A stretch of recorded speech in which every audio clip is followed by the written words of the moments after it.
Bismillahirrahmanirrahim. Assalamualaikum warahmatullahi wabarakatuh. Waalaikumsalam warahmatullahi wabarakatuh. Alhamdulillahirabbil alamin. Wassalatu wassalamu ala asrofil anbiya'i wal mursalin wa ala alihi wa sahbihi ajma'in amma ba'd. Asyhadu an la ilaha illallah wahdahu la syarikalah wa asyhadu anna Muhammadan abduhu wa rasuluh. Allahumma sholli ala sayyidina Muhammad wa ala ali sayyidina Muhammad. Segala puji dan syukur kehadirat Allah Subhanahu wa taala semata. Alhamdulillah kita dipertemukan kembali di tiang hari ini di 10 hari terakhir di bulan suci Ramadan untuk melanjutkan kajian Sirah Nabawiyah ya yang sudah kita mulai beberapa bulan yang lalu dan saat ini sudah sampai di halaman 104 ya kalau nggak salah Ustadz. Ya, betul. Mudah-mudahan kajian kita di siang hari ini akan menambah kecintaan kita kepada baginda Rasul Shallallahu Alaihi Wasallam dan mudah-mudahan ini menjadi satu amalan yang bermanfaat untuk kita ya di 10 hari terakhir. Mudah-mudahan seperti itu ya. Mudah-mudahan kita semua dimudahkan dan diberikan kesehatan untuk bisa menyelesaikan ibadah Ramadan kita sampai akhir. Amin. Dan mudah-mudahan kita semua bisa mendapatkan Lailatul Qadar. Amin ya rabbal alamin. Amin ya rabb. Baik Ustadz, silakan dimulai kajian Sirah Nabawiyah siang hari ini. Tafadhol Ustadz. Masya Allah, barakallahu fiik Mbak Ari, seluruh pengurus Majelis Ta'lim Rabbani, seluruh jamaah yang telah bergabung kembali di kajian serial Sirah Nabawiyah setiap 2 pekan bersama Majelis Ta'lim Rabbani yang diselingi dengan tadabbur Quran terhadap surah-surah sesuai urutan turunnya surah tersebut kepada baginda Nabi SAW. Untuk tadabburnya alhamdulillah kita sudah sampai di surah yang ke-36 yaitu surah Yasin. Sementara untuk Sirah Nabawiyah siang hari ini alhamdulillah kita sudah sampai di volume 18, pertemuan 18. Hari ini insya Allah kita akan mengkaji tentang ide membunuh Nabi SAW dan masuk Islamnya Hamzah ibnu Abdul Muttalib dan masuk Islamnya Al-Faruq Umar ibn Al-Khattab radhiyallahu an. Ini sengaja kita ambil beberapa pembahasan mengingat kita ingin menyelesaikan pembahasan Sirah Nabawiyah sehingga nanti insya Allah kita akan melanjutkan pembahasan kitab lainnya masih bersama Majelis Ta'lim Rabbani insya Allah. Sepertinya setelah Sirah Nabawiyah Mbak Ari kita perlu untuk mengkaji Syama'il Muhammad sallallahu alaihi wasallam from A to Z, lebih dekat dengan baginda Nabi sallallahu alaihi wasallam. Mari luruskan niat dan kita mulai kajian Sirah Nabawiyah volume 18 siang hari ini di 10 terakhir Ramadan. Masya Allah, mudah-mudahan ini juga menjadi salah satu amalan terbaik kita di 10 hari terakhir Ramadan ini. Bismillahirrahmanirrahim. Assalamualaikum warahmatullahi wabarakatuh. Alhamdulillah. Alhamdulillahilladzi bi'izzatihi wa jalalihi tatimmus salihat. Asyhadu an la ilaha illallah wahdahu la syarikalah wa asyhadu anna Muhammadan abdullahi wa rasuluhu al-mab'uts rahmatan lil alamin. Allahumma shalli wa sallim ala Muhammad wa ala alihi wa sahabatihi wa man tabi'ahum bi ihsanin ila yaumiddin. Amma ba'd. Allahumma anfa'na bil Qur'an, Allahumma anfa'na bil Qur'an, Allahumma 'allimna al-Qur'an. Qul inna salati wa nusuki wa mahyaya wa mamati lillahi rabbil alamin. Raditu billahi rabba wa bil islami dinan wa bi Muhammadin sallallahu alaihi wasallam nabiyyan wa rasula. Akhwatal iman azanallahu wa iyyakum ajmain. Bapak-bapak, ibu-ibu peserta kajian Sirah Nabawiyah Majelis Ta'lim Rabbani, kajian Zoom siang hari ini dan beberapa saudara-saudara kita ikhwah fillah mengikuti live kajian kita ini di media sosial khususnya di TikTok. Mengawali kajian kita, majelis kita di siang hari ini, saya mengajak kepada siapapun yang telah bergabung, mari sama-sama kita mulakan dengan mengagungkan asma Allah di majelis ini. Subhanallah, walhamdulillah, wa la ilaha illallah, Allahu akbar. Mudah-mudahan saat ini di hari ke-21 dari bulan Ramadan, di 10 hari terakhir Ramadan ini, Kita mulakan majelis ini dengan sama-sama mengagungkan asma Allah. Subhanallah walhamdulillah wa la ilaha illallah, Allahu akbar. Mudah-mudahan saat ini Allah turunkan keberkahan, rahmat di tengah-tengah kita. Mudah-mudahan saat ini ada malaikat Allah yang senantiasa berdoa, beristighfar bagi siapapun yang duduk hadir di majelis ini, walau kita lakukan secara live di Zoom. Mudah-mudahan saat ini jamaah rahmatullah, perkumpulan majelis kita ini sedang dibangga-banggakan, sedang disebut-sebut, ditinggi-tinggikan Allah di hadapan majelis, di hadapan perkumpulan malaikat-malaikat Allah Subhanahu wa taala. Dan semoga kita tidak menutup majelis kajian Sirah Nabawiyah siang hari ini kecuali Allah sudah menggugurkan, membersihkan, menghapuskan dosa-dosa setiap di antara kita. Salawat dan taslim semoga senantiasa tercurahkan kepada baginda Nabi sallallahu alaihi wasallam. Allahumma salli wa sallim ala Muhammad wa ala alihi wa sahbihi ajmain. Rasulullah sallallahu alaihi wasallam yang pernah bersabda dalam hadis, "Wa man salaka tariqan yaltamisu fihi ilman sahalallahu lahu bihi tariqan ilal jannah." Barang siapa yang menempuh, kata Nabi, satu jalan menuntut ilmu, maka dengannya Allah mudahkan jalannya masuk surga. Bapak-bapak, ibu-ibu, saudaraku fillah, mari luruskan niat. Sejenak kita duduk di majelis ini melanjutkan pembahasan kajian Sirah Nabawiyah kita. Berharap, berdoa mudah-mudahan apa yang kita lakukan di hari ke-21 bulan Ramadan di siang hari ini menjadi salah satu sebab Allah rahmati kita semuanya. Allah mudahkan jalan kita untuk masuk surga Allah Subhanahu wa taala. Mbak Ari dan seluruh pengurus Majelis Ta'lim Rabbani dan seluruh jamaah yang dirahmati Allah yang telah bergabung di Zoom di kajian Sirah Nabawiyah siang hari ini. Sebelum kita mulai pembahasan kita, dan sedikit insya Allah kita akan mereview ulang beberapa poin penting pembahasan kita sebelumnya. Ya, di pertemuan sebelumnya kita sudah membahas tentang hijrah sahabat-sahabat Nabi Sallallahu Alaihi Wasallam ke Habasyah, ke Ethiopia. Terlebih ketika kira-kira tahun kelima kenabian, intimidasi, penyiksaan, ancaman, pelecehan terhadap sahabat-sahabat Nabi itu semakin memuncak dari orang-orang kafir Quraisy. Di saat itulah Nabi sallallahu alaihi wasallam memerintahkan sebagian sahabat Nabi yafirru bidinihi, agar kemudian menyelamatkan agama mereka, menyelamatkan akidah mereka dengan berhijrah ke sebuah negeri di Ethiopia, Habasyah, di bawah pimpinan seorang raja Najasyi yang tidak menzalimi orang-orang yang datang untuk meminta suaka perlindungan kepadanya. Sebelum kita mulai pembahasan Sirah Nabawiyah, saya ingin mengingatkan diri saya, mengingatkan kita semua, terlebih karena kita sudah masuk di 10 terakhir Ramadan. Ada 3 pelajaran penting dari baginda Nabi Sallallahu Alaihi Wasallam ketika sudah masuk 10 terakhir Ramadan. Saya mengajak diri saya, mengajak kita semuanya, mari muhasabah diri kita masing-masing, mari hitung-hitung diri kita masing-masing di 10 terakhir Ramadan ini. Apakah 3 pelajaran ini, apakah 3 perkara ini juga Allah karuniakan kepada kita semuanya? Baginda Nabi Sallallahu Alaihi Wasallam kalau sudah masuk 10 terakhir Ramadan, sebagaimana diriwayatkan Imam Bukhari, Imam Muslim dari Ibunda Aisyah ummi wa ummukum radhiyallahu anha, bahwa ada 3 hal yang amat sangat terlihat dalam diri Nabi sallallahu alaihi wasallam kalau sudah memasuki detik-detik terakhir Ramadan, kalau sudah masuk 10 terakhir Ramadan. Kata Ibunda Aisyah, kana Rasulullah, bahwasanya Nabi itu idza dakhala al-ashru, kalau sudah masuk 10 terakhir Ramadan, beliau akan mengencangkan sarungnya, syadda mi'azzarah, yang itu artinya Nabi semakin kuat, semakin sungguh-sungguh dalam beribadah di 10 hari terakhir Ramadan ini. Mudah-mudahan kita juga semakin on fire, semakin digas ibadah-ibadah, ketaatan-ketaatan kita di 10 terakhir Ramadan ini.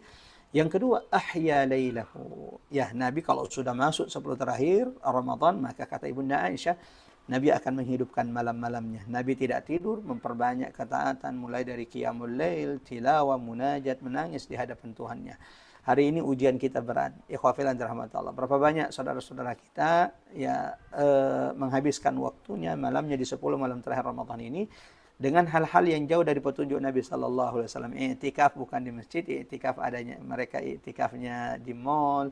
Belum lagi kemudian ada yang menghabiskan malamnya dengan permainan-permainan yang ini akan melalaikan mereka dari memperbanyak ketaatan kepada Allah Subhanahu wa taala, khususnya di 10 hari terakhir Ramadan ini. Yang ketiga, jemaah yang dirahmati Allah, ikhwah fillah yang dirahmati Allah, Nabi kalau sudah masuk 10 terakhir Ramadan, kata Ibunda Aisyah radhiyallahu anha, aiqadha ahlah. Nabi itu akan membangunkan kerabatnya, istri dan anak-anaknya.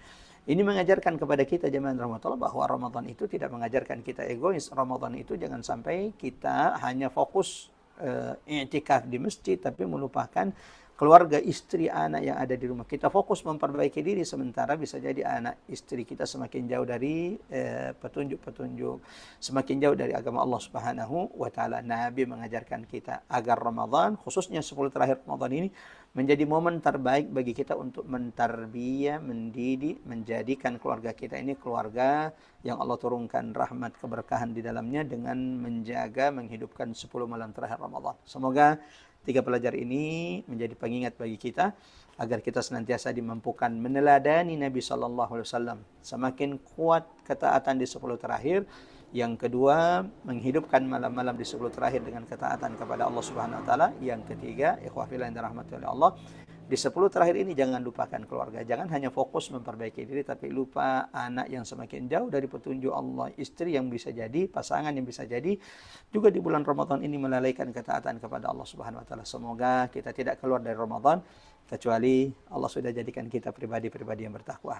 Itu sebagai muqaddimah, pengingat di awal majelis ini. Selanjutnya jemaah rahmatullah, kita akan mulai pembahasan kita, dan bagi teman-teman yang mengikuti kajian kita live di Zoom, kami coba share materi yang sudah kita siapkan dari pembahasan kita pada siang hari ini, di mana alhamdulillah kita sudah sampai di bagian ke-18 dari kajian Sirah Nabawiyah. Ada beberapa pembahasan poin yang akan kita bahas insyaallah di siang hari ini terkait sirah baginda Nabi sallallahu alaihi wasallam al-atirah. Allahu akbar. Para salaf itu mengkaji sirah baginda Nabi sallallahu alaihi wasallam, mengkaji ghazawat, peperangan-peperangan Nabi sallallahu alaihi wasallam, memahami, mengetahui peperangan-peperangan tersebut, kama ya'lamuna as-suwara minal Qur'an.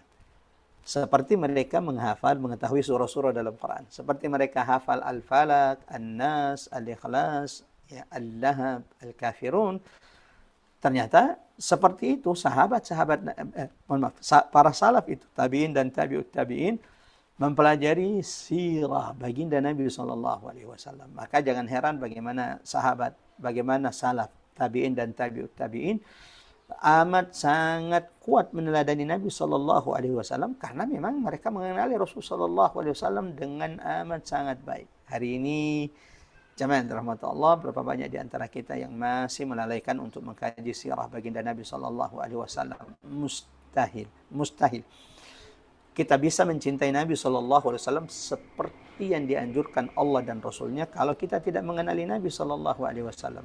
Sebagaimana mustahil kita semua ini mampu beriqtidah, meneladani baginda Nabi, menjadikan Nabi sallallahu alaihi wasallam uswah, teladan terbaik kita, kalau kita tidak mengenali Nabi sallallahu alaihi wasallam. Ini salah satu pentingnya, kata ulama, mengkaji sirah nabawiyah agar kita semakin mengenali Nabi sallallahu alaihi wasallam, agar Allah semakin menumbuhkan kecintaan dalam diri kita kepada Rasul sallallahu alaihi wasallam, dan agar kita semakin dimampukan Allah untuk meneladani Rasulullah sallallahu alaihi wasallam. Di volume 18, pembahasan ke-18, jemaah yang dirahmati Allah, ada beberapa poin yang insyaallah akan kita bahas pada kesempatan kali ini. Di antaranya, poin pertama yang akan kita bahas, tekanan dan ancaman orang-orang kafir Quraisy terhadap Abu Thalib, paman Nabi sallallahu alaihi wasallam. Pembahasan kedua, kita akan membahas bagaimana orang-orang kafir Quraisy ketika mendapati bahwa tekanan, ancaman, intimidasi yang mereka lakukan kepada Abu Thalib itu tidak berefek. Nabi tetap saja melanjutkan dakwahnya. Maka kemudian muncullah ide untuk membunuh Nabi sallallahu alaihi wasallam. Dan kalau kita kaji sirah nabawiyah, termasuk yang di referensi rujukan kajian sirah kita pada kajian kita siang hari ini dan kajian-kajian sirah sebelumnya bersama Majelis Ta'lim Rabbani, kitab Ar-Rahiqul Makhtum karya Syekh Safiyur Rahman Mubarakfuri, dijelaskan bagaimana usaha-usaha makar-makar orang-orang kafir Quraisy untuk kemudian menghabisi baginda Nabi Sallallahu Alaihi Wasallam. Ini memberikan kita banyak pelajaran jemaah rahmatullah bahwa memang tidak ada dakwah yang mudah. Dakwah itu dipenuhi dengan rintangan, ujian. Tetapi bukan berarti kita harus meninggalkan dakwah. Siapapun yang kemudian ya tidak ada dakwah dalam hidupnya, tidak ada dakwah dalam hartanya, tidak ada dakwah dalam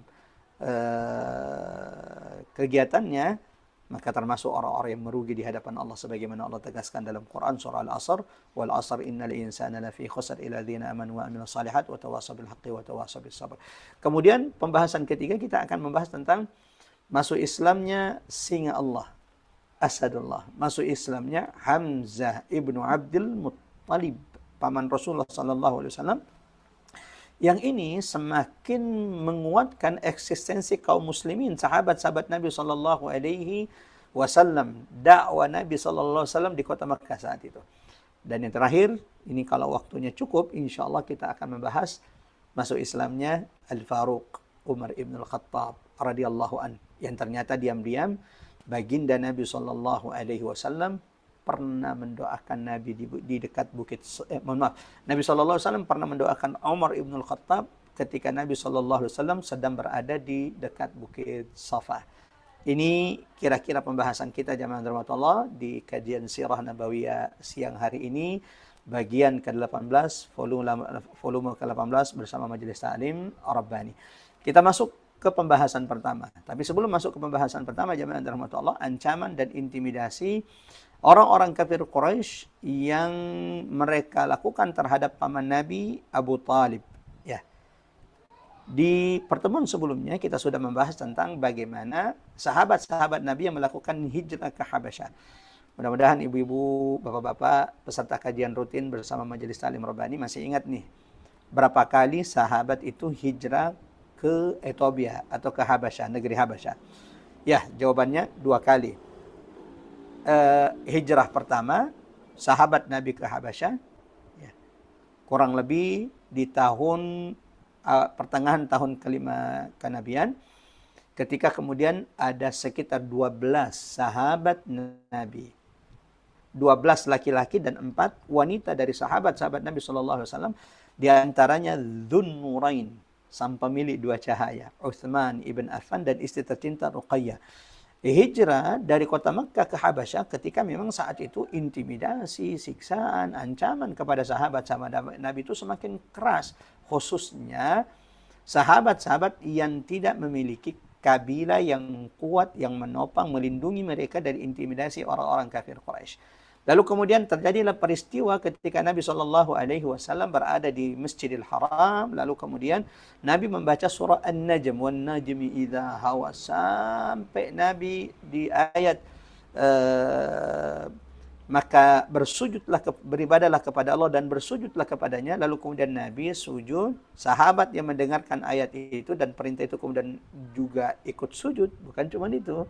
Ya, Masya Allah, kuasa Allah.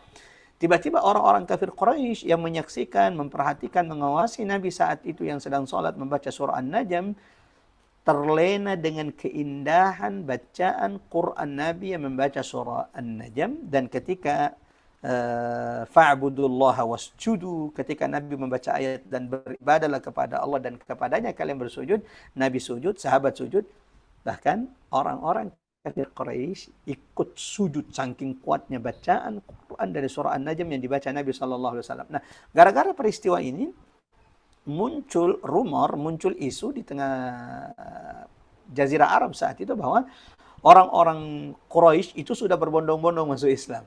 Ya, cuman gara-gara peristiwa itu, walau sebenarnya itu tidak sesuai dengan faktanya, karena setelah itu mereka yang ikut sujud bersama Nabi dibuli oleh orang-orang kafir Quraisy lainnya, dan mereka akhirnya mendustakan bahwa mereka itu sujud karena terpukau dengan bacaan Nabi SAW. Sahabat Nabi yang saat itu hijrah ke Habasyah mendengarkan rumor tersebut, mengira bahwa benar orang-orang Quraisy itu sudah masuk Islam, sehingga dengan penuh sukacita, bahagia, gembira mereka pulang ke kota Makkah dari Habasyah. Ya, karena mengira bahwa betul-betul orang kafir Quraisy itu sudah masuk Islam semuanya. Ternyata ketika mereka sampai di Makkah, apa yang mereka dengar tidak sesuai dengan faktanya, tidak sesuai dengan kebenarannya, sehingga sebagian sahabat akhirnya kemudian tetap kembali ke Ethiopia, Habasyah. Ada yang kemudian tetap lanjut ke Mekah. Sampai kemudian jamaah Allah, ketika intimidasi orang-orang kafir Quraisy itu semakin meningkat setelah hijrah ke Habasyah yang pertama. Ya. Jadi setelah hijrah Habasyah pertama dan pulang sahabat-sahabat Nabi, ternyata intimidasinya itu, ancamannya itu semakin keras. Dari sinilah Nabi SAW kembali memerintahkan sahabat-sahabat Nabi, yafirru bidinihim, agar mereka kemudian hijrah demi menjaga agama mereka. Ya, agar mereka bisa leluasa untuk melaksanakan ibadah tanpa harus disiksa, diintimidasi oleh orang-orang kafir Quraisy. Maka jemaah terhormat Allah, masih di tahun ke-6 Hijriah, masih di tahun yang sama, tahun ke-5 kenabian, ada sekitar 83 laki-laki hijrah ke Habasyah dari sahabat Nabi SAW, sekitar 18-19 perempuan dari sahabat Nabi SAW hijrah ke Habasyah. Salah satunya adalah Ja'far ibnu Abi Talib, sepupu Nabi SAW, anak dari paman Nabi SAW, Abu Talib, saudara dari Ali bin Abi Talib radhiyallahu an. Ya, sekitar 83 orang akhirnya berhasil hijrah kembali ke Habasyah untuk kedua kalinya.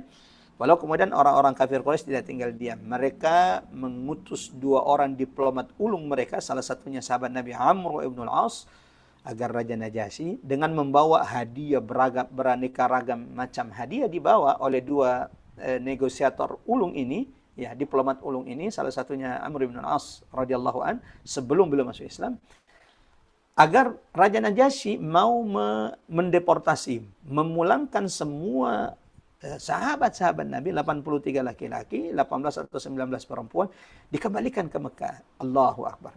Saya tidak akan mengulangi detail karena ini sudah dibahas di pertemuan sebelumnya, yang bahwa 2 diplomat ini berusaha melakukan segala cara, menggoda, merayu Raja Najasyi agar mau kemudian memulangkan sahabat-sahabat Nabi. Tetapi Masya Allah, salah satu ikhtiar, salah satu kontribusi sahabat Nabi Ja'far ibn Abi Talib yang menjelaskan tentang kondisi mereka sebelum datang Islam dan bagaimana perubahan yang mereka rasakan setelah menjadi pengikut baginda Nabi.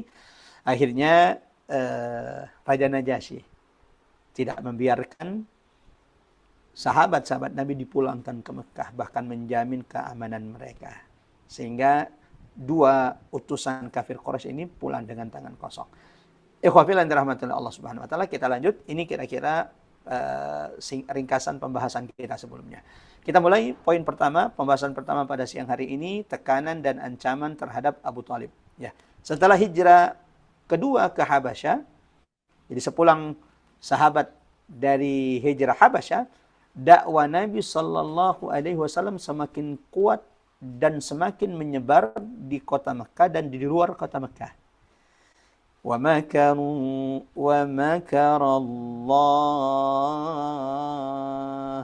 Ya, mereka melakukan tipu daya segala macam makar.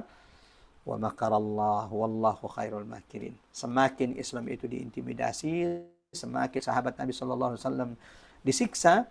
Bukannya Islam itu bukannya Islam itu kemudian berhenti. Malah sebaliknya, sepulang sahabat Nabi SAW dari hijrah ke Habasyah, Islam itu semakin kuat, bahkan semakin menyebar, baik itu di kota Mekah atau di luar kota Mekah. Mereka gagal memulangkan kaum muslimin dari Najasyi. Tekanan dan siksaan tidak dihentikan karena itu. Ya, maka kemudian orang-orang kafir Quraisy, karena tidak berhasil memulangkan sahabat-sahabat Nabi SAW, kemudian sepulang sahabat Nabi dari hijrah Habasyah, atau setelah hijrahnya sahabat Nabi ke Habasyah, mereka kira dakwah Islam itu melemah, tetapi sebaliknya, Masya Allah, dakwah Islam semakin kuat, bahkan semakin menyebar di kota Mekah, bahkan sampai di luar kota Mekah. Orang-orang kafir Quraisy tidak tinggal diam. Mereka kembali berpikir, apa kira-kira cara supaya bisa membendung dakwah Muhammad. Gimana caranya membungkam, menghentikan dakwah Nabi Muhammad SAW. Ya, orang-orang kafir Quraisy itu, dan kalau kita baca sirah, ya khawfilan dirahmati Allah, ada dua orang yang menjadi penopang terkuat dakwah Nabi Sallallahu Alaihi Wasallam. Penopang dakwah secara internal, yaitu istri tercinta Khadijah radhiyallahu anha, ummi wa ummukum, wanita yang tidak pernah tergantikan dalam diri Rasul Sallallahu Alaihi Wasallam. Allahu Akbar, yang menghabiskan hartanya, tenaganya demi dakwah, membersamai Nabi Sallallahu Alaihi Wasallam dalam dakwanya. Yang kedua, ya, salah satu penopang dakwah terkuat Nabi Sallallahu Alaihi Wasallam adalah penopang dakwah secara eksternal, yaitu pamannya Abu Talib. Ya, walaupun Abu Talib tidak masuk Islam, bahkan sampai wafat Abu Talib tidak masuk Islam, dan ini salah satu hal yang membuat Nabi amat sangat bersedih dengan peristiwa tersebut. Akan tetapi tidak diragukan bahwa Abu Talib salah satu penopang dakwah Nabi Sallallahu Alaihi Wasallam terkuat. Orang-orang kafir Quraisy itu tidak berani menyentuh, menyakiti, menjamah baginda Nabi Sallallahu Alaihi Wasallam karena ada Abu Talib yang memang sudah berkomitmen untuk memberikan penjagaan, perlindungan terbaiknya kepada ibnu akhihi, anak saudaranya. Bahkan bukan cuma sekedar anak saudaranya, Muhammad Sallallahu Alaihi Wasallam itu sudah seperti anak kandung bagi Abu Talib. Ya, Abu Talib tidak akan memulai makan bersama anak-anaknya kecuali ada Muhammad Sallallahu Alaihi Wasallam di tengah-tengah mereka. Abu Talib ketika meminum susu tidak akan memulai meminum susu kecuali mendahulukan baginda Nabi Sallallahu Alaihi Wasallam. Ya, bahkan ketika Abu Talib mendapati anak-anaknya di pagi hari masih rambutnya masih kusut, penampilannya masih tidak rapi, Abu Talib, Allahu Akbar, mendapati Nabi Sallallahu Alaihi Wasallam sudah dalam keadaan bersih dan sudah dalam keadaan rapi, rambutnya sudah klimis, sudah betul-betul dalam penampilan terbaik baginda Nabi Sallallahu Alaihi Wasallam. Maka ini juga menjadi bantahan terhadap salah satu ceramah yang pernah viral, pernah viral mengatakan bahwa ya nggak usah terlalu berlebihan dengan Nabi sebelum diangkat menjadi Nabi, karena Nabi Muhammad ya namanya juga diasuh sama pamannya, namanya juga diasuh sama kakeknya, biasanya tidak terurus, ingusan. Waliyadzubillah. Tidak ada orang yang mengatakan ini kecuali orang yang suul adab kepada Nabi Sallallahu Alaihi Wasallam. Yang kedua, tidak ada orang yang mengatakan ini kecuali jahilun bisiratil Mustafa Sallallahu Alaihi Wasallam, orang yang memang jahil terhadap sirah baginda Nabi Sallallahu Alaihi Wasallam dan tidak memahami tentang perjalanan dan bagaimana Nabi Sallallahu Alaihi Wasallam dalam Alaihi Wasallam. Nah, ikhwah fillah dirahmati Allah, apa yang dilakukan orang-orang kafir Quraisy ketika mendapati bahwa dakwah Nabi semakin berkembang, sahabat hijrah ke Habasyah bukannya semakin berkurang orang yang membersamai Nabi, tetapi ternyata jumlah sahabat semakin bertambah, dan jamaah yang dirahmati Allah, dakwah Nabi semakin melebar, bukan hanya di Mekah, tetapi juga sampai di luar kota Mekah. Sebelum saya lanjut, bagi teman-teman yang di TikTok yang punya pertanyaan, insya Allah kita coba akan menjawab kalau ada waktu setelah menutup kajian bersama Majelis Ta'lim Rabbani, kajian rutin Sirah Nabawiyah di setiap hari Rabu yang diselingi dengan tadabbur Quran. Maka kemudian mereka memikirkan mendatangi salah satu penopang dakwah terkuat Nabi, yaitu Hamzah ibnu yaitu Abu Talib. Memberikan tekanan sosial, tekanan politik kepada Abu Talib. Karena baginda Nabi itu amat sangat mendengarkan pamannya. Baginda Nabi SAW amat sangat ta'azim dengan pamannya Abu Talib, yang sudah seperti bapak bagi Nabi SAW. Bayangkan dari semenjak Nabi SAW berumur 8 tahun, ikhwafillah yang dirahmati oleh Allah, sampai baginda Nabi SAW menikah dengan ibunda Khadijah, Nabi itu tinggal bersama pamannya Abu Talib. Nah, orang-orang kafir Quraisy mengira bahwa ini kalau memberikan tekanan kuat kepada Abu Talib, memberikan ancaman, intimidasi, tekanan secara sosial dan politik kepada Abu Talib, ini akan membuat Abu Talib meminta keponakannya, meminta anak saudaranya Muhammad Sallallahu Alaihi Wasallam untuk memberhentikan dakwanya. Maka tekanan politik sosial pun dimulai. Orang-orang Quraisy mendatangi Abu Talib sambil berkata kepada Abu Talib, ya Abu Talib, wahai Abu Talib, keponakan ibnu akhi sabba alihatana, ya, anak saudaramu, keponakanmu itu telah mencelah Tuhan-Tuhan kami, menghina agama-agama kami, merusak pemikiran kami, dan menyesatkan generasi kami, menyesatkan kami, menyesatkan bapak-bapak kami, nenek-nenek moyang kami, dan juga nenek-nenek moyang, wahai Abu Talib, cegahlah dia dari kami. Ya. Suruhlah keponakanmu itu berhenti. Ya. Perintahkan keponakanmu berhenti mencela Tuhan-Tuhan kami, mencela nenek moyang kami, menyalahkan agama kami, merendahkan keyakinan-keyakinan, harapan-harapan kami. Kalau engkau tidak bisa, wahai Abu Talib, ya, engkau lepaskan perlindunganmu. Ya, artinya, biarkan kami yang mengurusi Muhammad. Ya. Allahu Akbar. Sebagai seorang paman yang amat sangat mencintai keponakannya, ini ancaman yang tidak ringan bagi Abu Talib. Ya. Maka Abu Talib kemudian memanggil baginda Nabi sallallahu alaihi wasallam, mendudukkannya, lalu mulai berkata dengan lembut kepada pamannya Abu Talib. Abu Talib mulai berkata lembut kepada keponakannya, kepada baginda Nabi sallallahu alaihi wasallam, Muhammad sallallahu alaihi wasallam. Apa kata Abu Talib? Ya ibna akhi, wahai anak saudaraku, kaummu, artinya orang-orang Quraisy, baru saja mendatangiku dan mengatakan seperti ini. Abu Talib menjelaskan apa yang diucapkan oleh orang-orang kafir Quraisy tentang dakwah Nabi yang menyesatkan nenek moyang mereka, ya, merendahkan harapan-harapan mereka, keyakinan-keyakinan mereka terhadap berhala-berhala mereka. Dan bagaimana orang Quraisy meminta Abu Talib memberhentikan dakwah Nabi, meminta Nabi untuk memberhentikan dakwahnya atau melepaskan perlindungannya kepada Nabi. Allahu Akbar. Mendengarkan apa yang disampaikan pamanda tercinta Abu Talib tentang intimidasi, tekanan sosial dan politik yang dilakukan orang-orang kafir Quraisy kepada pamannya Abu Talib. Allahu Akbar. Dengan penuh keyakinan, dan Nabi sudah siap dengan semua risikonya.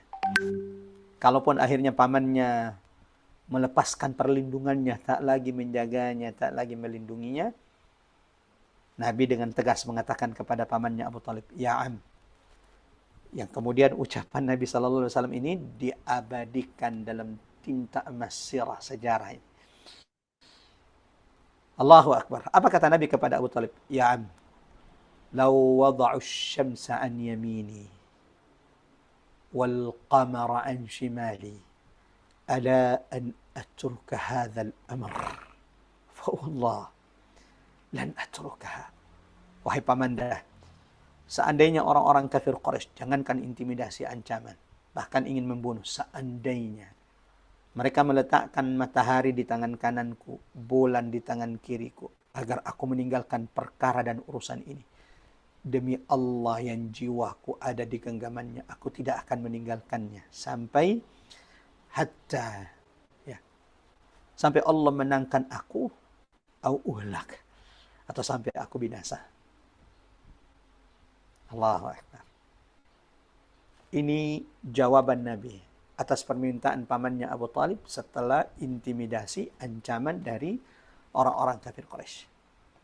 Namun ternyata Nabi dengan tegas memberikan jawaban, apapun yang terjadi.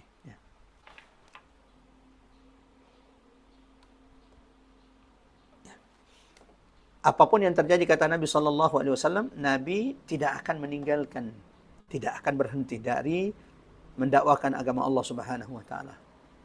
Walau bahkan risikonya adalah kematian baginda Nabi SAW. Mendengarkan itu, maka Abu Talib hanya bisa berlinang air mata, baka sampai membasahi janggutnya, melihat keteguhan keponakannya. Makanya kan ketika Abu Talib wafat, ini salah satu momen Nabi Shallallahu Alaihi Wasallam amat sangat bersedih. Bahkan tahun tersebut disebut dengan Amul Huzan, tahun kesedihan. Ini akan kita bahas nanti insya Allah. Saya tidak akan bahas di sini. Ya, melihat keteguhan anak saudaranya, keponakannya, maka Abu Talib kemudian berkata, "Ya Muhammad, imdi bima amarak Allah. Imdi haitsu syi'ta." Kalau itu mau, wahai keponakanku, lakukanlah apa yang engkau ingin lakukan. Dakwakanlah seperti yang engkau lihat.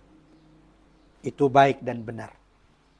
Demi Allah, aku tidak akan membiarkan seorang pun dari orang kafir Quraisy ya mencederaimu, menyakitimu, menjamamu, mencelakakanmu.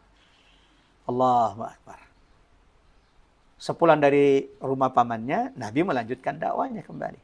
Sehingga orang-orang kafir Quraisy, jamaah dirahmatullah, ikhwatal iman azanallahu wa iyyakum ajma'in, ya. Setelah tekanan, intimidasi, ancaman pertama kepada Abu Talib, dan mereka melihat Nabi tetap berdakwah, melanjutkan dakwanya di tengah-tengah kafir Quraisy, maka orang-orang kafir Quraisy kemudian mengetahui bahwa Abu Talib tidak berhasil memaksa anak saudaranya menghentikan dakwanya. Maka mereka kembali mendatangi Abu Talib untuk kedua kalinya, lil marrati tsaniyah.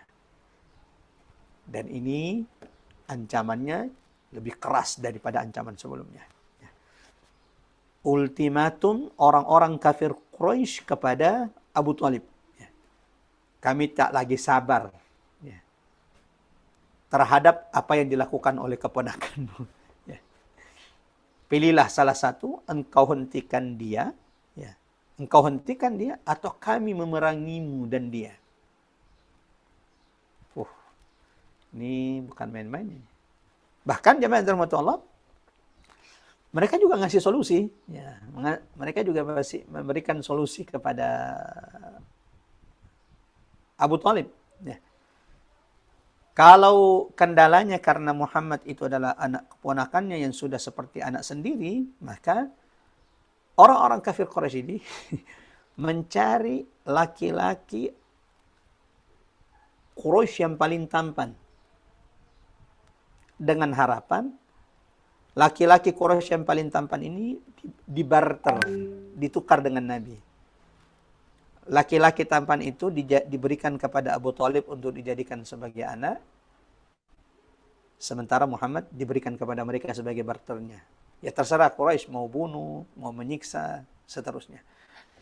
Maka mereka kemudian datang kepada Abu Talib. Ya, menyampaikan yang kedua kalinya, menyampaikan intimidasi ini yang semakin keras, ultimatum mereka yang semakin keras kepada Abu Talib. Lalu mereka juga memberikan solusi, menawarkan solusi bagaimana kalau engkau serahkan kepada kami anak saudaramu Muhammad, dan kami gantikan kepadamu anak laki-laki yang menurut orang Quraisy. Ya, menurut orang Quraisy, inilah anak laki-laki paling tampan di tengah-tengah Quraisy. Siapa itu? Saudara dari sahabat Nabi Khalid ibn al-Walid. Namanya Ammar ibn al-Walid ibn al-Mughirah. Ammar ibn al-Walid ibn al-Walid ibn al-Mughirah. Ya memang terkenal dengan sikap perilakunya yang lembut, ketampanannya di tengah-tengah Quraisy, dan memang berasal dari keluarga kaya. Ya. Orang kafir Quraisy menawarkan ini sebagai ganti Muhammad sallallahu alaihi wasallam. Ya, kau berikan kepada kami Muhammad, kami gantikan kepadamu yang lebih baik, lebih ganteng dari Muhammad, dan seluruh harta anak ini kami juga serahkan kepada Abu Talib. Dan siapa yang tidak kenal dengan Al-Walid ibn al-Mughirah, bapak dari anak laki-laki ini, salah satu kaya raya Quraisy. Ya. Apa jawaban Abu Talib terhadap negosiasi tawaran orang-orang kafir Quraisy yang kedua ini? Ditambah ancaman intimidasi keras mereka yang kedua kalinya kepada Abu Talib. Abu Talib menjawab dengan keras, sungguh yang kalian tawarkan kepadaku amat sangat menjijikkan. Ya. Yang kalian tawarkan ini amat sangat menjijikkan. Bagaimana mungkin saya mengambil anak kalian, saya beri makan, saya beri tempat tinggal bersama saya, sementara aku serahkan anakku kepada kalian untuk kalian bunuh. Ini menjijikkan dan tidak masuk akal. Singkat cerita, usaha kedua untuk mengintimidasi, memberikan tekanan sosial dan politik kepada Abu Talib agar menghentikan dakwah Nabi SAW, ini tidak berhasil.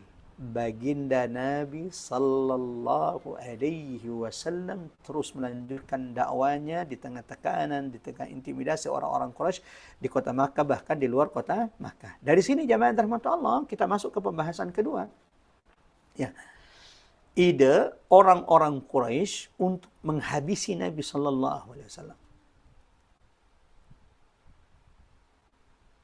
Allahu akbar. Jamaah rahmat Allah, ikhwatal iman azallahu iyyakum ajma'in. Saya ingin mengajak ikhwah fillah, mari sama-sama memuhasabah diri kita, menghitung-hitung diri kita. Ya. Tidak ada dakwah yang tidak ada ujiannya.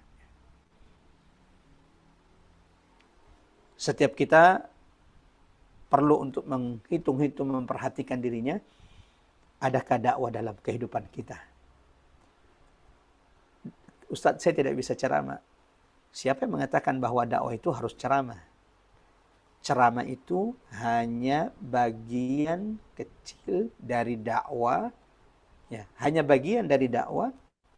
Ceramah itu salah satu bentuk berdakwah. Tapi bukan satu-satunya cara berdakwah dengan ceramah, dengan kajian. Setiap kita bisa berdakwah dengan apa yang Allah karuniakan kepadanya. Ada yang punya media sosial, TikTok, Instagram, Facebook. Jadikan ini senjata kita untuk mendakwahkan kebenaran kepada orang-orang yang ada di sekitar kita. Yang punya kelebihan harta, Allahu Akbar. Semoga Allah memilih harta bapak-bapak, ibu-ibu menjadi bagian dari dakwah Allah Subhanahu. Dakwah di jalan Allah Subhanahu wa taala. Yang punya jabatan di tengah-tengah kita, ya. Dia seorang kepala sekolah, dia seorang manajer. Jadikan jabatanmu untuk berdakwah di jalan Allah Subhanahu wa taala. Jadikan kekuatanmu di tempat kerja dan lain-lainnya mengajak orang ke jalan Allah, mengajak orang kepada kebaikan. Ya. Yang punya keilmuan, ya, jadikan ilmu kita ini, apa yang Allah karuniakan ilmu kepada kita, menjadi bagian dari dakwah di jalan Allah Subhanahu wa taala. Mereka yang dalam hidupnya tidak ada dakwah akan merugi di hadapan Allah Subhanahu wa taala. Dakwah itu adalah kemuliaan. Meninggalkan dakwah adalah kehinaan di hadapan Allah Subhanahu wa taala. Allahumma astakhdimna wa la tastabdilna. Semoga Allah senantiasa memilih kita dan tidak pernah menggantikan kita dengan yang lain. Kita lanjut jemaah rahmat Allah. Jadi setelah tekanan intimidasi 2 kali kepada Abu Talib tidak berefek terhadap dakwah Nabi sallallahu alaihi wasallam. Ya. 2 kali negosiasi, 2 kali tekanan secara politik sosial kepada paman Nabi itu gagal. Ya. Tak mempengaruhi sedikit pun Abu Talib. Bahkan beliau juga siap pasang badan. Ya, tidak akan meninggalkan Nabi sampai ya kematian itu datang kepada Abu Talib. Bahkan melantungkan sebuah syair bahwa dia tidak akan meninggalkan Nabi sampai ia sudah masuk ke dalam tanah. Maka kemudian apa yang dilakukan orang kafir Quraisy setelah mendapati bahwa 2 kali tekanan kepada Abu Talib itu tidak berhasil, ya, gagal untuk membungkam dakwah Nabi SAW, maka kembali mereka bersikap semakin keras dan bengis. Bahkan kali ini lebih keras dari sebelumnya. Muncul ide di tengah-tengah mereka, qatlu Muhammadin sallallahu alaihi wasallam. Hendak membunuh Nabi sallallahu alaihi wasallam. Kita nanti akan coba menyebutkan beberapa riwayat yang disebutkan dalam buku-buku sirah, termasuk dalam kitab Rahiqul Makhtum yang menjadi referensi kita. Sekali lagi saya anjurkan kepada jamaah, kepada teman-teman, baik yang ikut kajian kita Zoom bersama Majelis Ta'lim Rabbani dan kepada seluruh jamaah yang mengikuti kajian kita live di media sosial. Jangan sampai di rumah kita tidak ada buku sirah nabawiyah. Jangan ngaku cinta sama Nabi kalau cuma sekedar buku sirah yang mendekatkan kita kepada Nabi. Tidak ada di rumah kita. Kendaraan ada, semua perabotan terbaik, hiasan terbaik, ya, ada di rumah kita. Sayangnya kita tidak ada buku sirah di rumah kita. Jemaah rahmat Allah. Bagi teman-teman yang mengikuti kajian kita yang ingin mendapatkan PDF dari Sirah Nabawiyah, boleh menghubungi pengurus Majelis Ta'lim Rabbani Mbak Arisinta. Ya, nanti insya Allah PDF-nya dikirim dan itu yang akan menjadi kurikulum kita dalam kajian Sirah Nabawiyah dari awal sampai akhir, supaya kita punya gambaran tentang sirah baginda Nabi SAW yang utuh, tidak parsial, tidak hanya sepotong-sepotong. Ya. Setelah ini, kalau bisa sebelum Id lah, ya, coba cek di online shop banyak buku sirah nabawiyah. Ya, minimal Rahikul Makhtum. Yang insya Allah ini sudah menyeluruh, syamil, mencakup semua peristiwa ya yang dialami dilalui oleh baginda Nabi Shallallahu Alaihi Wasallam. Jemaah yang dirahmati ikhwatal iman azanallahu wa iyyakum ajmain. Ya, jadi muncul ide ya, sikap setelah dua kali intimidasi, ancaman politik dan sosial kepada Abu Talib tidak berefek, maka kemudian sikap mereka semakin keras dan semakin bengis. Bahkan muncul ide di tengah-tengah mereka untuk membunuh baginda Nabi, dan itu bukan cuma sekedar omong kosong. Mereka buktikan dalam perilaku-perilaku mereka. Nah, dalam kitab Ar-Rahikul Maktum ini ada beberapa riwayat yang dicantumkan oleh penulis bagaimana makar-makar usaha-usaha orang-orang kafir Quraisy itu untuk membungkam dakwah Nabi Shallallahu Alaihi Wasallam secara kasar. Ya, pertanyaannya, apakah dengan peristiwa ya, apakah dengan sikap Quraisy yang bertambah keras, bertambah bengis, ini membungkam dakwah Nabi? Demi Allah tidak. Allah turunkan surah kepada Nabi. Allah ingatkan kepada Nabi. Wa in fa in kadzdzabuka faqad kudziba rusulun min qabli. Ya. Kalau mereka mendustakan wahai Muhammad, maka mereka umat-umat terdahulu juga telah mendustakan Nabi yang Allah utus kepada mereka. Ja'u bil bayyinati waz zubri wal kitabil munir. Sunnatullah wa lan tajida li sunnatillahi tabdila wa lan tajida li sunnatillahi tahwila. Sunnatullah berlaku kapanpun bahwa ya, siapapun yang memusuhi dakwah, siapapun yang memusuhi Nabi dan Rasul yang diutus oleh Allah, siapapun yang melakukan segala bentuk makar, memusuhi, memerangi kebenaran, mereka yang akan dibinasakan Allah Subhanahu wa taala. Nah, jamaah yang dirahmati Allah, ikhwatal iman azanallahu wa iyyakum ajmain, di antara usaha-usaha atau bentuk kebengisan orang-orang Quraisy kepada Nabi Shallallahu Alaihi Wasallam, khususnya setelah dua kali tekanan politik dan sosial itu tidak berhasil dilakukan kepada Abu Talib. Ya, disebutkan bahwa di antara bentuk peristiwa perilaku kasar bengis mereka, apa yang dilakukan oleh putra Abu Lahab. Ya. Abu Lahab paman Nabi. Ya. Tapi salah satu orang yang paling keras permusuhannya kepada Nabi juga adalah Abu Lahab. Termasuk putranya yang bernama Utsbah bin Abu Lahab. Ya, tak hanya menceraikan putri Nabi, jadi Utsbah bin Abu Lahab ini, Abu Lahab itu bukan cuma paman Nabi, tapi juga besan dua putra Abu Lahab itu menikah dengan dua putri Nabi, Utsbah bin Abu Lahab dan Utaibah bin Abi Lahab. Dua-duanya ini menikahi putri Nabi dan dua-duanya menceraikan kedua putri Nabi dengan kasar. Nah, Utsbah bin Abu Lahab tak cukup menceraikan putri Nabi SAW, dia datang mencaci baginda Nabi SAW, mengganggu Rasulullah SAW yang saat itu sedang berdakwah, ya, menarik keras pakaian Nabi SAW. Allahu Akbar, Allahu Akbar. Ya, menarik keras pakaian Nabi SAW. Tidak sampai di situ, bahkan akhirnya wayabsuqu fi wajhil Mustafa sallallahu alaihi wasallam, sampai meludah ke wajah Nabi, ke tubuh Nabi sallallahu alaihi wasallam. Saat itulah Nabi mengangkat kedua tangannya. Allahumma sallit alaihi kalban min kilabik. Salah satu dosa yang amat sangat dibenci Allah adalah menyakiti Nabi sallallahu alaihi wasallam. Salah satu dosa yang disegerakan azabnya, kehinaannya oleh Allah di dunia adalah dosa menghina Nabi sallallahu alaihi wasallam. Maka coba deh perhatikan. Kalau ada orang yang menghina Nabi SAW, dia pasti akan dihinakan, disegerakan kehinaannya oleh Allah. Banyak peristiwa terjadi di depan mata kita. Ya. Menghina Nabi, mencela Nabi, dan akhirnya semesta ini menghinakannya. Kok bisa Ustaz? Ya, itu janji Allah. Allah bersumpah dalam Al-Quran, وَالضُّحَى وَاللَّيْلِ إِذَا سَجَى ما ودعك ربك وما قلى. Muhammad, demi waktu duha, demi malam apabila mulai gelap gelita, Ma wadda'aka rabbuka wa ma qala. Tuhanmu tidak akan sekali-kali meninggalkanmu. Inna syani'aka huwal abtar. Sesungguhnya yang membencimu wahai Muhammad, mereka lah yang akan terputus. Ya.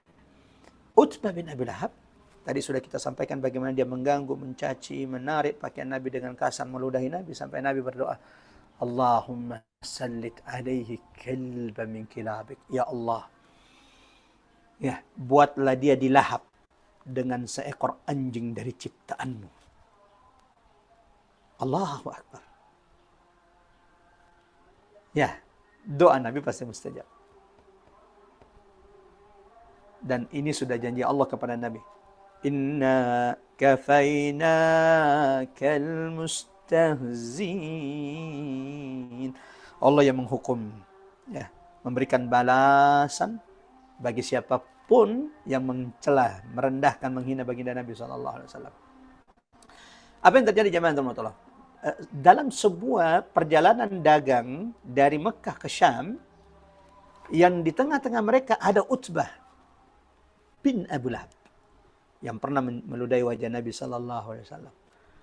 Ketika mereka sampai di daerah Syam, di sebuah tempat yang bernama Az-Zarqa, ketika mereka sedang istirahat, tiba-tiba mereka dikepung oleh sekelompok rombongan serigala.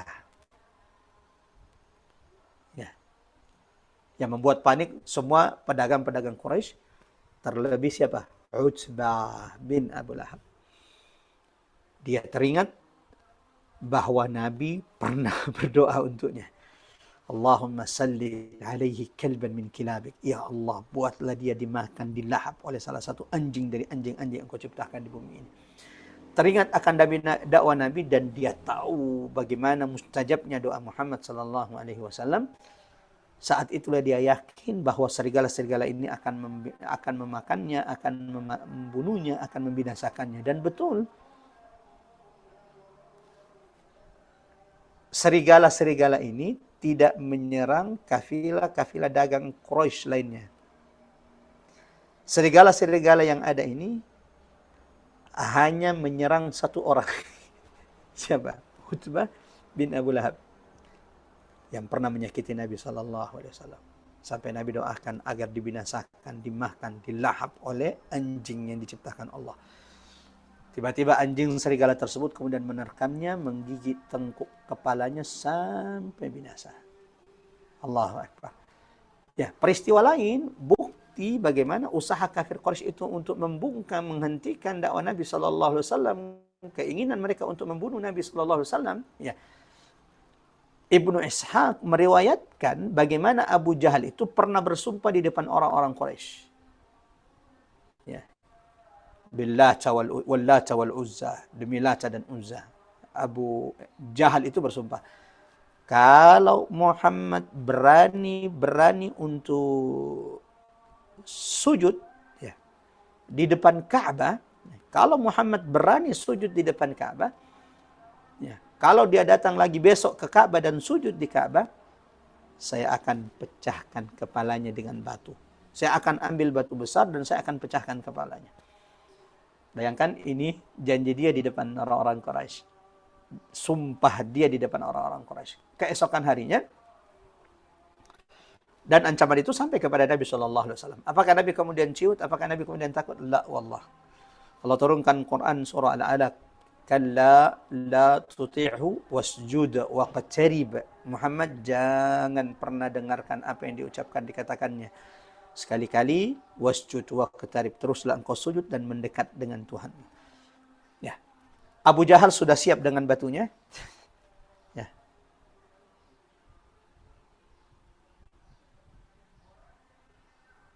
Ya.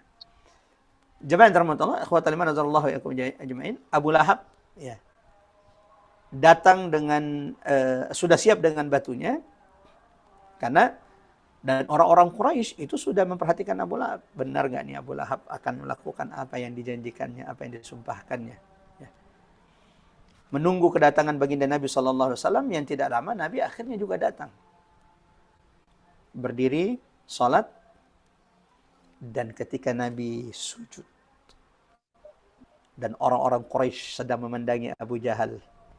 Apakah dia akan melakukan sumpahnya untuk kemudian melempari Nabi dengan batu, memecahkan kepala Nabi dengan batu? Allahu Akbar. Apa yang terjadi, Ustaz? Ketika Abu Jahal maju, hendak memukulkan batu tersebut di kepala Nabi Sallallahu Alaihi Wasallam, tiba-tiba Abu Jahal itu ketakutan, gemetar, mundur, panik. Sampai-sampai seakan-akan tidak bisa menahan batu yang dibawanya, diangkatnya, sehingga batu itu kemudian dilemparkannya. Dan itu disaksikan oleh orang-orang Quraisy. Sehingga mereka bertanya kepada Abu Jahal, "Ya Abu Jahal, lima? Kenapa? Bukankah Anda sudah berjanji akan memecahkan kepala Muhammad kalau ia kembali sujud? Bukankah saat ini dia sudah sujud di depan Ka'bah? Tapi sebaliknya Anda yang ketakutan, Anda yang gemetar, Anda yang kemudian mundur. Apa yang terjadi?" Saat itulah Abu Jahal menceritakan apa yang dilihatnya, apa yang dipandangannya. Pemandangan yang amat sangat menakutkan yang dilihat oleh Abu Jahal, sehingga membuat dia kemudian ketakutan, gemetar, batu itu sampai jatuh di tangannya. Sahabat pun, ya, karena mereka juga tahu, sahabat-sahabat Nabi juga tahu tentang peristiwa ini dan juga mengawasi, memperhatikan.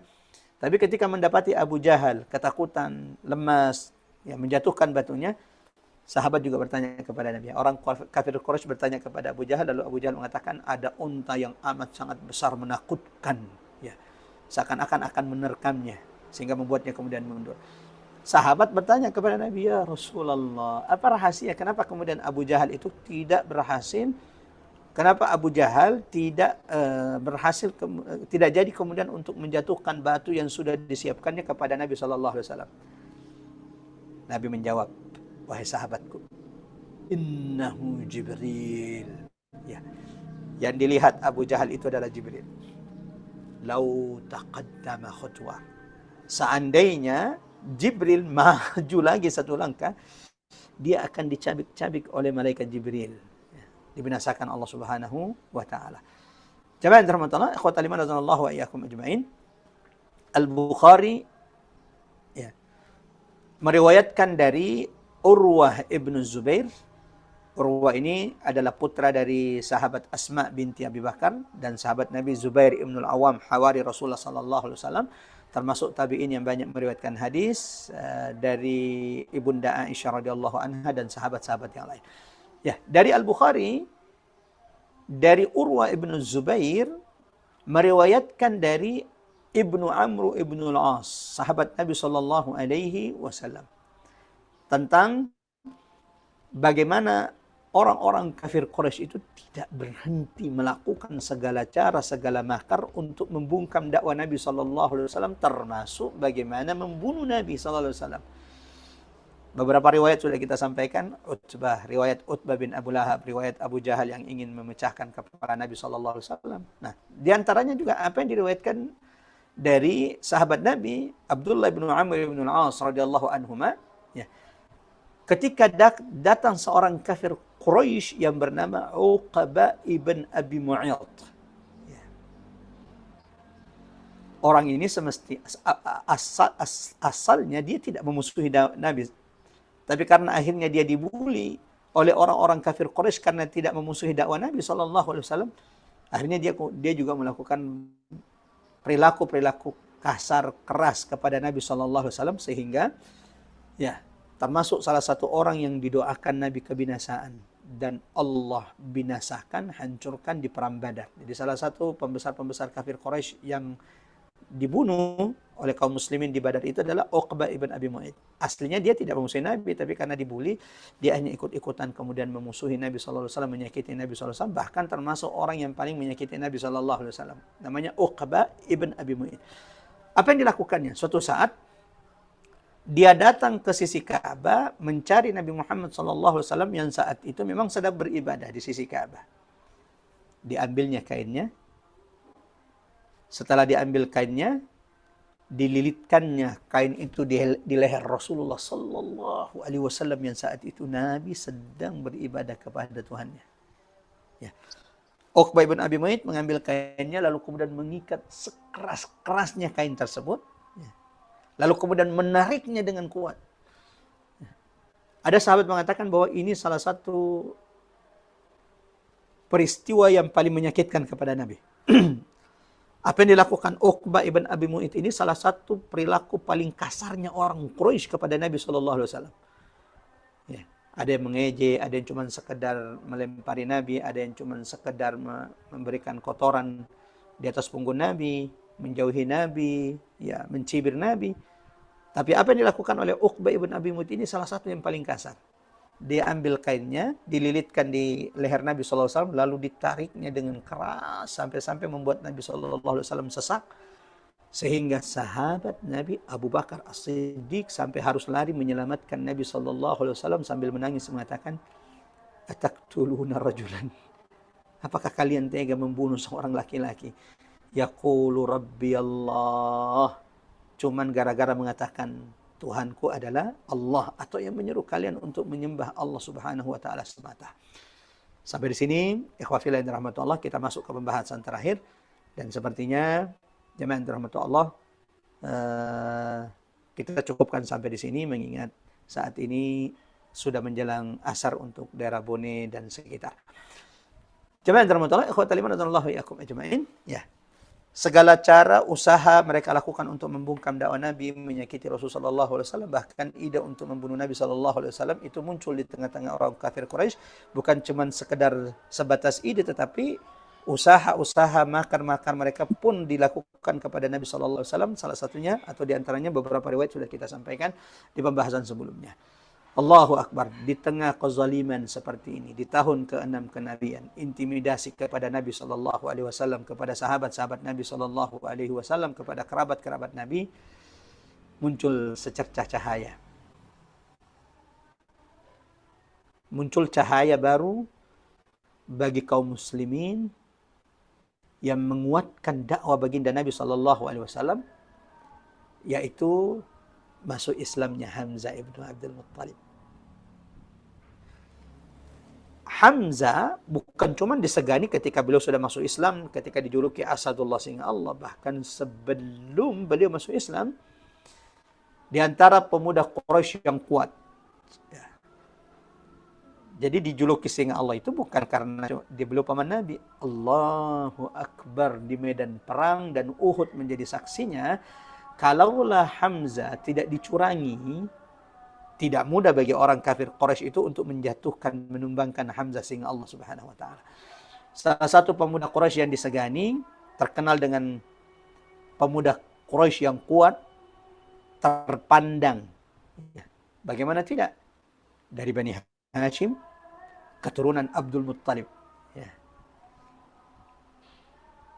Di tahun ke-6, di tengah intimidasi yang tadi kita sudah sampaikan, seperti apa perilaku orang-orang kafir Quraisy kepada Nabi, muncul secercah cahaya baru. Masuk Islam sahabat Nabi SAW, Hamzah ibnu Abdul Muttalib. Yang kisah masuk Islamnya ini juga disebutkan, dikisahkan, diceritakan dalam buku-buku sirah. Bagaimana Abu Jahal yang suatu saat mendapati Nabi SAW sedang berada di Bukit Safa. Ya, Nabi itu sering datang ke Bukit Safa. Salah satu sebabnya adalah karena di Bukit Safa itu adalah markas dakwah Nabi SAW. Tempat Nabi mengumpulkan sahabat-sahabatnya di rumah Al-Arqam ibnu Abil Arqam untuk membina, mentarbiyah mereka. Nah, suatu saat Abu Jahal, Fir'aunnya umat ini, mendapati Nabi SAW yang saat itu sedang berada di Bukit Safa. Ya. Abu Jahal kemudian mulai mencaci Nabi SAW, menghina Nabi SAW, merendahkannya. Ya. Bahkan memukul kepala baginda Nabi SAW sampai kemudian kepala Nabi terluka saat Nabi berada di Bukit Safa. Peristiwa ini disaksikan oleh banyak orang, termasuk diantaranya seorang budak perempuan, yang kemudian budak perempuan inilah yang menceritakan kepada Hamzah ibnu Abdul Muttalib. Ketika Hamzah ibn Abdul Muttalib yang gemar berburu, pulang dari berburu, datanglah budak perempuan ini, segera mendatangi Hamzah ibn Abdul Muttalib, mulai menceritakan perilaku kasar, perilaku rendahan Abu Jahal yang mencaci, menghina, bahkan memukul kepala baginda Nabi Sallallahu Alaihi Wasallam sampai berdarah kepala Nabi Sallallahu Alaihi Wasallam. Ya.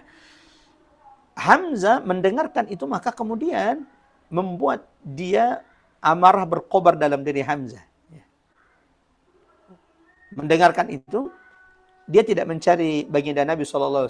Yang pertama kali dilakukan Abu Jahal mendatangi Ka'bah. Dan karena dia tahu bahwa di Ka'bah itu ada tempat kumpulnya pembesar-pembesar Quraisy, ada Andiyah Nadi, tempat kumpulnya orang-orang Quraisy ya, di sisi Ka'bah. Hamzah datang ke Ka'bah, mendatangi tempat berkumpulnya orang-orang Quraisy ya. Mendatangi Abu Jahal ya. Ketika dia mendatangi Abu Jahal yang ada di dekat Ka'bah, ia segera memukul kepala Abu Jahal dengan busur panahnya sampai terkoyak juga kepalanya. Allahu Akbar. Sampai di sini kita tahu bagaimana beraninya seorang Hamzah ibn Abdul Muttalib. Siapa yang tidak kenal dengan Abu Jahal, Abul Hakam, yang kemudian berubah menjadi Abu Jahal Amr ibn Hisham, kepala pemimpin Bani Makhzum yang disegani di Mekah. Tapi Hamzah tak sedikit pun takut. Dia datang mendatangi Abu Jahal, memukul kepalanya dengan busur panahnya ya. Sampai kemudian jemaah terhormat Allah, kepala Abu Jahal itu berdarah. Lalu kemudian dia berkata, bagaimana mungkin engkau berani, wahai Abu Talib, wahai Abu Jahal, menyakiti Muhammad, sementara aku berada di atas agamanya. Allahu Akbar. Melihat apa yang dilakukan Hamzah kepada Abu Jahal, ya, pemuda-pemuda kabilah-kabilah Bani Makhzum yang merupakan kabilahnya Abu Jahal, itu kemudian ingin menyakiti Nabi, ingin menyerang Hamzah ibn Abdul Muttalib. Tapi Bani Hashim yang saat itu juga menyaksikan apa yang dilakukan Hamzah tidak tinggal diam. Mereka juga kemudian berdiri ingin membela Hamzah ibn Abdul Muttalib. Sampai kemudian Abu Jahal segera menghentikan mereka. Biarkan, aku memang benar menyakiti, sudah menghina, mencaci anak keponakannya Muhammad sallallahu alaihi wasallam. Allahu Akbar. Masuk Islamlah Hamzah. Beliau datang kepada Nabi mengucapkan syahadat di depan Nabi sallallahu alaihi wasallam, dan berita gembira akan masuk Islamnya Hamzah ini didengarkan sahabat-sahabat Nabi, dan itu semakin menguatkan barisan kaum muslimin saat itu di Mekah. Terkhusus, Masya Allah, 3 hari setelah peristiwa ini, datang cahaya yang lebih besar. Yaitu masuk Islamnya Umar ibn Khattab, dan ini insya Allah akan kita bahas detail, termasuk ibrah pelajarannya di pertemuan berikutnya insya Allah, dan sepertinya ba'da Ramadan, setelah bulan Ramadan insya Allah, atau kita tunggu insya Allah pengumumannya dari Majelis Ta'lim, pengurus Majelis Ta'lim Rabbani. Barakallahu fikum. Kita cukupkan sampai di sini jemaah rahmatullah Allah, karena saat ini sudah azan di daerah Bone dan sekitar. Bari barakallahu fiik dan semua pengurus jamaah Majelis Ta'lim Rabbani, semoga apa yang kita bahas pada siang hari ini semakin mengenalkan kita dengan Nabi, semakin mendekatkan kita dengan baginda Nabi, dan semoga itu semakin memupuk kecintaan kita kepada Rasulullah sallallahu alaihi wasallam. Berharap dengan kecintaan tersebut Allah dekatkan, Allah kumpulkan surga kita dengan surga baginda Nabi. Kita tutup dengan sama-sama baca surah Al-Asr. A'udzubillahi minasyaitonirrajim. Bismillahirrahmanirrahim. Wal 'asr innal insana lafi khusr illa alladziina aamanu wa 'amilus shalihat wa tawashaw bil haqqi wa tawashaw bis sabr. Subhana rabbika rabbil izzati amma yasifun. Wassalamun alal mursalin walhamdulillahi rabbil alamin. Kami serahkan kembali kepada Mbak Ari. Tafadhali, silahkan Mbak Ari. Terima kasih Ustadz. Mungkin tidak ada sesi tanya jawab lagi Ustadz. Sepertinya Mbak Ari, karena sudah azan. Sudah azan. Baik, kalau gitu kita tutup dengan doa aja seperti boleh, biasa. silakan Mbak Ari. Ya, sama-sama kita berdoa insyaallah. Dengan doa mudah-mudahan kita semua bisa mendapatkan Lailatul Qadar. Amin ya Rabb. Mudah-mudahan kita dipertemukan kembali. Kajian hari ini merupakan kajian terakhir sebelum Idul Fitri. Jadi mungkin kita minggu depan libur. Kemudian kita akan mulai lagi di bulan April di bulan akhir Maret atau awal April ya, nanti kita temukan lagi. Ya, baik Ustadz, silakan ditutup dengan doa. Ya, barakallahu fiik Mbak Ari dan seluruh jamaah yang dirahmati Allah. Kita baru saja selesai dari kajian Sirah Nabawiyah bersama Majelis Ta'lim Rabbani. Sebaik-baik doa adalah doa yang dipanjatkan setelah kita beribadah. Saya mengajak kepada seluruh jamaah yang dirahmati Allah di akhir majelis ini sama-sama kita berdoa, mudah-mudahan doa kita diijabah oleh Allah Subhanahu wa taala. Silakan diaminkan karena yang mengaminkan doa pahalanya sama dengan yang berdoa. Astagfirullahalazim, astagfirullahalazim, astagfirullahalazim. اللهم يا رحمن يا رحيم اللهم لا تدع في مقامنا هذا ذنبا إلا غفرت ولا هما ولا غما إلا فرجت ولا مريضا إلا شفيت ولا حاجة من حوائج الدنيا إلا يسرتها يا أرحم الراحمين. Allahumma ya Allah Tuhan kami, jangan biarkan kami bubar meninggalkan majelis ini ya Allah, kecuali Engkau telah hapuskan, gugurkan, ampunkan dosa-dosa setiap di antara kami. Rabbana zalamna anfusana wa illam taghfir lana wa tarhamna lanakunanna minal khasirin. Ya Allah, ya Rahman, kami sadari akan dosa kami yang begitu banyak, tapi kami juga mengetahui akan ampunan-Mu yang begitu luas. Ya Allah, jangan sampai Ramadan meninggalkan kami sementara dosa-dosa kami belum diampuni, dosa-dosa kami yang menggunung di belakang kami belum diampunkan. Allahumma ya Rahman ya Rahim ya Dzal Jalali wal Ikram. Siapapun yang sakit di antara kami, karuniakan kesembuhan bagi mereka ya Allah. Jadikan sakit mereka sebab Engkau bersihkan dosa-dosa mereka. Allahumma ya Rahman ya Rahim ya Dzal Jalali wal Ikram. Jadikan Quran sebagai pelipur lara bagi setiap di antara kami ya Allah. Allahumma ya Rahman ya Rahim. Jadikan kami ahli Quran, mampukan kami senantiasa memperbanyak tilawat Al-Quran di pagi, di siang dan di petang hari. Allahumma ya Rahman ya Dzal Jalali wal Ikram. Allahumma ya Allah, pertemukan setiap di antara kami dengan Lailatul Qadar. Allahumma ballighna Lailatul Qadar. Allahumma ballighna Lailatul Qadar. Allahumma ballighna Lailatul Qadar. Allahumma ij'alna min utaqa'in nar. Ya Allah, karuniakan kepada setiap di antara kami, orang tua kami, bapak ibu kami, di antara yang Kau selamatkan dari siksa neraka-Mu ya Rahman ya Dzal Jalali wal Ikram. Rabbana la tuzigh qulubana ba'da idh hadaytana wa hab lana min ladunka rahmah innaka antal wahhab. Rabbana ighfir lana wa liwalidina warhamhuma kama rabbawna shighara. Rabbana atina fid dunya hasanah wa fil akhirati hasanah wa qina adzabannar. Wassalamualaikum ala Muhammad wa ala Muhammad. Alhamdulillahirabbil alamin. Semoga Allah ijabah doa kita. Wassalamualaikum warahmatullahi wabarakatuh. Waalaikumsalam warahmatullahi wabarakatuh. Terima kasih Ustadz, Barakallahu Fiik. Terima kasih ibu-ibu dan bapak-bapak semua yang sudah menyimak kajian ini dari awal sampai akhir di 10 hari terakhir Ramadan. Mudah-mudahan semuanya mendapatkan keberkahan dan manfaat dari kajian siang hari ini. Amin, amin. Mudah-mudahan kita semua juga dimampukan untuk bisa mencontoh akhlak Nabi dan juga lebih mencintai Rasul. Untuk segala kekurangan kami mohon maaf lahir batin, dan sampai berjumpa lagi setelah Idul Fitri. Nanti kami akan umumkan kembali kajian yang akan datang. Tentunya kami sesuaikan dengan waktunya Ustadz Umar Maka. Baik, terima kasih sekali lagi. Barakallahu fikum. Wabillahi taufik wal hidayah. Wassalamualaikum warahmatullahi wabarakatuh. Waalaikumsalam. Makasih Mbak Ari, makasih Pak Ustaz. Terima kasih Ustaz, terima kasih Mbak Ari. Terima kasih. Assalamualaikum. Waalaikumsalam warahmatullahi wabarakatuh. Terima kasih Mbak Ari. Izin live ya. Terima kasih. Iya, terima kasih.